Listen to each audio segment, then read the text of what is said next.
Scenario: you're either new to D2 or you're a lazy goon jabroni who hasn't picked up a god roll fusion rifle from Xur, not once, not twice, but thrice, even though I told you to, and now you just want a good option to voop people with in PvP. Hi there, I'm Fallout and you should subscribe to my channel. Also, you should check out my Patreon. I launched it a little while ago and I'm in the middle of reworking it to be a little juicier in 2022. No pressure to check it out, but appreciate you if you do. Anyway, you might be able to get a main ingredient this weekend, and I use the word might very, very lightly. The Dares of Eternity loot pool is on a rotating schedule, just like the Grandmaster Nightfall schedule. Currently, aka from now until February 1st, we're on the general pool rotation, which includes the main ingredient. I'll go ahead and link that document in the comment section if you want to check it out later. Pretty much if you play Dares right now, you could get the main ingredient to drop from the final loot chest, or you could load into Xur's treasure hoard and go talk to Starhorse. You can get loot drops directly by turning in strange coins. A legendary engram will cost you 3 strange coins, and again, that loot pool is identical to what I showed you in that rotating loot document a minute ago. Including armor drops, which are lame, you pretty much have a 1 in 24 shot per engram of getting a main ingredient.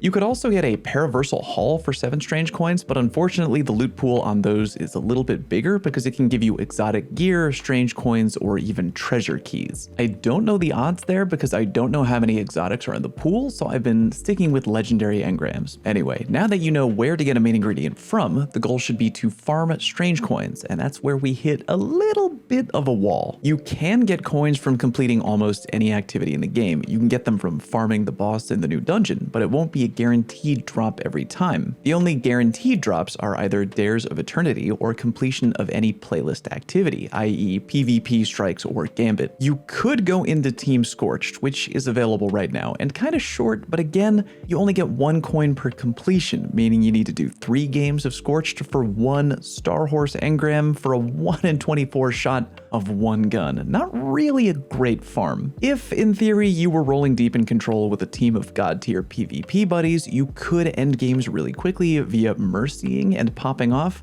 but that's not a guaranteed method, and it might not make you very popular on Reddit. After way too much time tinkering, we found out that the plain old best and very boring method of farming strange coins: just play Dares of Eternity. If you play Dares at the average speed, it's not too long, and you always get a chance at either A, loot ogre appearing, which can drop even more strange coins, or B, a lightning round, which again will give your team more coins and more loot overall. Not to mention you could get the ingredient to drop from the final loot chest. There is a way to speedrun Dares, especially right now, and I am warning you right off the bat, this is a very tricky, very technically demanding strategy that I don't expect the average player to pull off. However, if you do pull it off, you're looking at a potentially 6-minute Dares run or even shorter. The strategy comes courtesy of YouTuber Aotera and Co., who I strongly recommend you check out on YouTube, which I will link down below in the video description. You can and definitely should watch his entire video for additional info, but I will try to TLDR the strategy for you right now. The overall strategy is that if you launch Encounter 2 of Dares almost immediately after completing Encounter 1, you trick the game into relaunching whatever enemy you had in Encounter 1 as the new enemy in Encounter 2. Right now, that's pretty goddamn handy, because if you do the trick today, you will spawn Hive in Encounter 2, when normally on Legendary difficulty right now, you'd be getting Vex, which takes far longer to complete. You're essentially going to need someone on your team who is very comfortable with Top Tree Dawnblade, Eager Edge, Warlock Skating. They are going to go ahead and zoom ahead to Encounter 2 while you and your team stay behind and blow through Encounter 1. That'll ensure you get Hive again for Encounter 2, which is way easier to deal with than Vex. Again, it's a very demanding strategy, and I strongly recommend you watch Aotera's video on how to do it, link down below in the video description. I've also heard that you can get main ingredient to drop from Zavala's loot pool at the tower, but don't quote me on that. Good luck in turning in your coins, hope you get a good weapon drop, and if not, hey, there's always weapon crafting in Witch Queen. Thanks very much for watching, and I'll see you next time.